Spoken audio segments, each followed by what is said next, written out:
Սոսի հեռուստատեսության եթերում լուրերը լատվականն է, բարև ձեզ։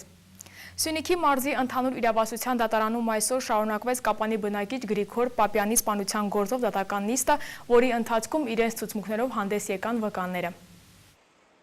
Կապանի բնակիչ Գրիգոր Պապյանի սպանության գործով Սյունիքի մարզի ընդհանուր իրավասության դատարանում այսօր կայացավ հերթական դատական նիստը։ Դատաքննության ընթացքում պարզվեց, որ ամբաստանյալ Ջորջ Թոսունյանի պաշտպան Վահագն Մանուկյանը միջնորդություն է ներկայացրել որպես խափանման միջոց ընտրված կալանքը փոխելու մասին։ Ներկայացված միջնորդությունը դատարանը մերժեց։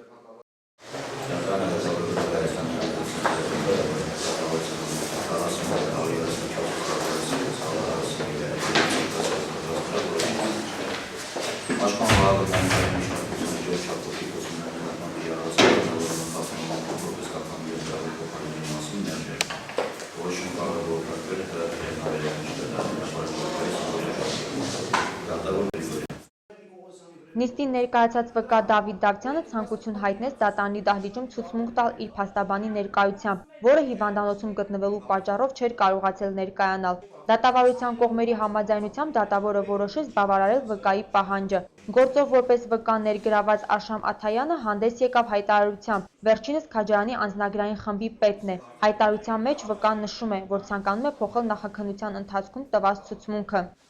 Կանգներով նշված վայրում իմ դիմաց մոտ 7-ից 9 մետր հեռավորության վրա խմբված են տղաներ և նրանց միջև վիճաբանություններ տեղի են ունենում։ Նշեմ, որ այդ վայրում գտնվել էլեկտրական լուսավորության տակ։ Այդ խմած տղաներից 4 հոգի կանգնած էին մեջքով դեպի ինձ։ Նրանցից մեկն էր վիճաբանուչ, ում ինչ միջայր չեմ ճանաչում, սակայն հետագայում իմացա, որ նրա անունը Գրիգոր է և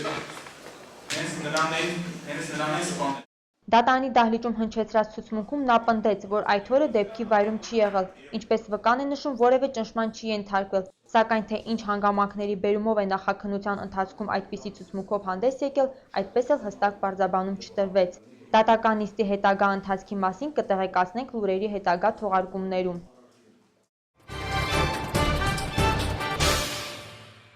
Հոկտեմբերի 15-ին Արվեստի պետական քոլեջի դահլիճում դասական երաժշտության համերգային ծրագրով հանդես եկան մի խումբ երաժիշտներ, այն նվիրված էր Կապանի տոնին։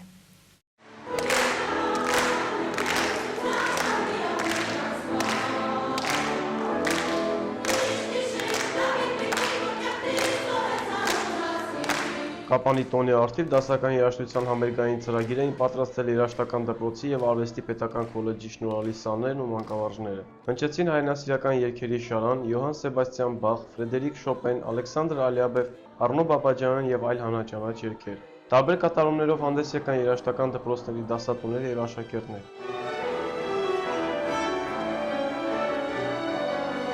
Հանդիսատեսը բավականություն ստացավ կատարումներից և կարծես թե մեծ ծարավ ուներ դասական երաժշտությամբ։ Համերգի պատասխանատուի խոսքերով իրենք կատարեցին իրենց առջև դրած խնդիրը։ Համերգին սկսել էին պատրաստվել դեռ սեպտեմբերի սկզբից և դատելով հանդիսատեսի վերաբերմունքից հասել են իրենց նպատակին։ Դահլիճը լավ ընդունելություն ցուցաբերեց մեր կատարողների նկատմամբ։ Մեր կատարողներն էլ բավականին պատրաստված էին այսօրվա համերգին, չէ որ իրենց քաղաքի տոնն է նշում, ամեն օր չէ որ տոն է նշվում, դրա համար բոլորը շատ նվիրվածությամբ, սիրով պատրաստվել էին այս համերգին։ Համերգի ժամանակ հնչեցին թավջութակ, ջութակ, տարբեր գործիքային համույթներ հանդես եկան իրենց կատարումներով։ Հայաստան իմ Կապան հայրենասիրական երգերի շարանով հանդես եկավ թիվ 2 երաժշտական դպրոցի ուսուցիչների երգչախումբը։ Մենք ելույթ ունեցանք դպրոցի դասատուների երգչախմբով, մեր պարտքն էր, որպեսզի այսօր մենք անպայման ելույթ ունենանք և դարձյալ մեր ելույթով շնորհավորենք մեր Կապանին։ Շատ գեղեցիկ միջոցառում էր, ես նվագում էի ջութակահարների անսամբլում և դասական համերգը շատ մեծ տպավորություն ունի քաղաքի կյանքում։ Շնորհավորում եմ Կապանի տոնը։ Կապանի տոնի նվիրված յուրաքանչյուր օր քաղաքում տարբեր միջոցառումներ են կազմակերպվում։ Մինչ հոկտեմբերի 19-ը տոնական տրամադրությունը իշխելու է Կապանում։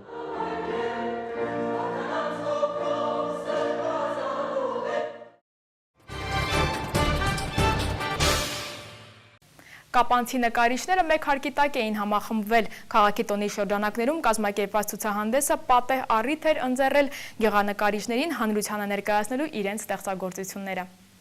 Կապանի մշակույթի կենտրոնի ջեմասրահում բացված ցուցահանդեսը նույնպես քաղաքի տոնին է նվիրված։ Գեղանկարիչներ իրենց կտավներով հանդերձ այս կերպ են ցանկացել մասնակցություն ունենալ քաղաքի տարեդարձին նվիրված տոնակատարություններին։ Ռուբեն Կոստանդյանի, Վահրամ Խաչատրյանի, Հրանտ Էլչյանի, Բորիս Մինասյանի, Լորիկ Մինասյանի, Հրանտ Դանեիլյանի, Նարեկ Մինասյանի, Արտյոմ Աբրահամյանի և Լեռնիկ Առաքելյանի ստեղծագործություններն էին ցուցադրության ներկայացվել։ Ցուցահանդեսին հանդիսավոր բացման կարմիր ժապավենը կտրելու պատիվը տրվել էր Լեռնիկ Առաքելյանի և երիտասարդ նկարիչ Նարեկ Մինասյանին։ Քաղաքի տոնի կապակցությամբ մեր նվերն եք մատուցել բոլոր նկարիչները, ովքեր ցանկացել են եւ ով ինչ աշխատանք ցանկացել է ներկայացրել է, ուղղակի մենք իմի եք բերել լավագույններն ենք դրել։ Անին Կապանի գեղարվեստի դպրոցում է սովորում, մեծ հետաքրքրությամբ դիտում էր նկարները ու ինչպես ինքն է ասում, շատ գեղեցիկ կտավներ կան։ Նկարչության մեջ առաջին փորձեր կատարող աղջնակը չի բացառվում, որ տարիներ անց դառնա հայտնի գեղանկարչուհի ու մի օր էլ իր կտավները ցուցադրության ներկայացնի համաքաղաքացիներին։ Շատ գեղեցիկ նկարներ է, եթե մենք իրաց նկարներով գնանք, մենք էլ լավ նկարիչներ կդառնանք, այդքան բան կարամ ասեմ։ Հեղինակները այդքան շատ չնայեցի, բայց նատյուրմորտը ինձ ավելի շատ դուր եկավ, այս sense նկարները այնց դուր գալիս։ Ցուցահանդեսի այցելուները գեղեցիկ կտավներով հիանալուց բացի նաև դասական երաժշտություն վայելելու հնարավորություն ունեին։ Քաղաքի երաժշտական դպրոցների երեխաներն էին ապահովում։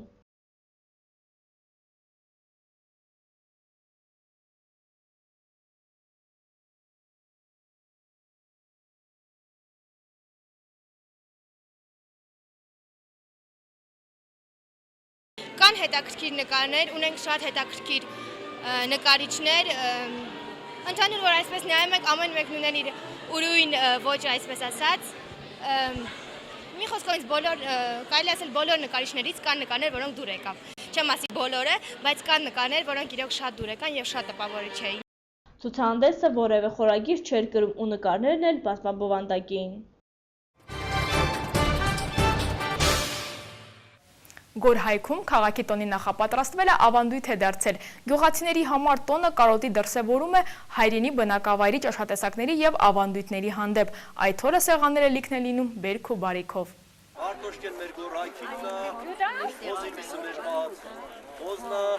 Գորայքում այսօր երկրորդ անգամ նախապատրաստում են համայնքի տոնին։ Յուրաքանչյուր փողոց ներկայանում է մեկ սեղանով։ Գարիկ Կարապետյանն իր սիրելի ճաշատեսակն է պատրաստում։ Էլեկտրական թոնիրն արդեն պատրաստ է։ Քիչ հետո նաև շամփուրները պատրաստ կլինեն։ Համով, շատ համով անալն է, թոների մեջ էլեկտրական։ Տնական սպաս ունենք մասուրից պատրաստած։ Այս տիպի սպաս ունենք։ Տիկին Ալմաստը ներկայացնում է իրենց սեղանի զարդերը համարվող ուտեստները։ Ինքն էլ հաճախ է պատրաստում սպասների նշված տեսականին։ Գորայքի տոնին համագյուղացիներին այցի են եկել Հայաստանի տարբեր համայնքներում բնակվող տասնյակ գորայքցիներ։ Համայնքի ղեկավարի խոսքով առաջին հերթին հենց նրանց իրենց ծննդավայր բերելն է եղել տոնը կազմակերպելու գաղափարի առանցքում։ Սպանդարյան ջրամբարը կառուցեցին, գյուղը համարյա թե լուծարվեց, տեղափոխվեց վերևի գյուղ։ Երևակայք 280 տնտեսությունից մնաց 130 տնտեսություն, ինչ էլ մինչև այդ էին տեղափոխվել ուրիշ բնակավայրեր ապրելու, որոշեցինք մեր նախկին համայնքաբնակներին գոնե նման միջոցառման շնորհիվ իրենց ուշադրությունը հրավիրենք դեպի իրենց ծննդավայր։ Գյուղից շուրջ 30 տարի առաջ հեռացած եւ Երևանում արդեն արմատներ գցած Խաչիկ Մարգարյանն ընտանիքով է ծննդավայր եկել։ Մանկության իր խաղավայրերը վաղուց ողողվել են Սպանդարյանի ջրամբարի ջրերով։ Կարոտը 5 գյուղից այսօր առնում է համագյուղացիներից։ Չնայած որ մենք այժմ չենք ապրում այս համայնքում, բայց մենք այս համայնքի անդամ ենք մեզ զգում։ Որ նայենք ձախ, մեր թշնամիների համար այստեղ էլի դարպասներ կա, որ այս գյուղը պահելա ու միշտ կպահի այդ դարպասները ինձ թվում է։ Տաքացրած թանը օրվա կարևոր ճաշատեսակն է։ Այստեղ այն այլ համ ու հոտ ունի։ Գաղտնիքը բացահայտում են։ Գորայքում թանը պատրաստում են բացառապես չորաթանով։ Ոնց եմ արել։ Մածունը պատրաստում ենք, քամում ենք, ինքը որ արդեն պնդանում է, այսպիսի գնդիկներ ենք պատրաստում, դնում ենք արևի տակ, չորանում է եւ եթե հյուրեր ենք ունենում, տրորում ենք ու եփում ենք։ Ինքը հենց մի անգամ եռած բավական է, սա էլ սոխառածն է եւ լավաշով ուտում։ ոչ միայն շատ համեղ է, այլ շատ բուժիչ։ Մարիետա մայրիկը ամենաառողջարարը համարում է մասուրը։ Երբ դաշտերում մասրնին կարմրին է տալիս, ստանձնում է դրա պտուղները հավաքելու դժվարին աշխատանքը, բայց միայն մասուր չի հավաքում։ Հպարտությամբ ցուցադրում է առողջության համար օգտակար մյուս բուսատեսակները։ Էս ուրցն է, բոլորը գիտեն, թե ինչի համար է, ճնշման համար, ամեն ինչի համար է։ Էս վայրի դաղցն է, էս զվերաբոյն է, էս չամանն է, վայրի չամանն է, էս անթարամն է։ Գորայքի տոնը գորայքցիների համար կարոտ է, կարոտ իրենց ավանդական ճաշատեսակների և լճով ծածկված գյուղի նկատմամբ։ Հաջորդ տարի համայնքապետարանը նախատեսում է տոնը կազմակերպել 5 գյուղի վերևի հատվածում, որը ժամանակ առ ժամանակ ազատվում է լճի ջրերից։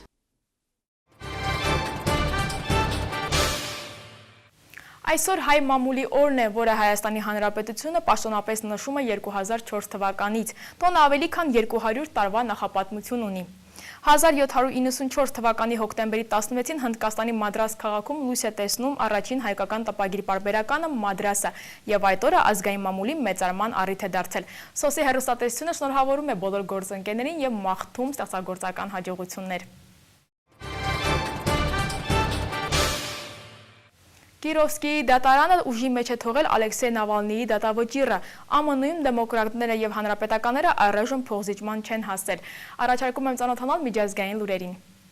Կիրովսկի դատարանը ուժի մեջ է թողել Ալեքսեյ Նավալնիի և Պյոտր Օֆիցերովի դատավճիռը, որը վերաբերում է Կիրով-Անտար ընկերության գույքի յուրացմանը, բայց վճռել է նրանց ազատազրկման ժամկետը փոխարինել պայմանականով։ Ռուսաստանի ընդդիմության առաջնորդներից մեկը հայտարարել է, որ մտադիր է բողոքարկել վճիռը և հասնել մեղադրանքի լրիվ վերացմանը։ Ավելի վաղ Նավալնին դատավճիռը համարել էր քաղաքական շարժառիթ ունեցող, իսկ Կիրով-Անտարի ունեցվածքի յուրացման մեղադրանքը սարքովի։ Նավալնին հայտնի է որպես կոռուպցիայի դեմ պայքարի մարտիկ, ակտիվիստ բլոգերը, վերածվել է քաղաքական միավորի։ 2011 թվականի խորհրդարանական, հետագայում նախագահական ընտրություններում նա հանդես էր գալիս ընտրակեղծիքների դեմ։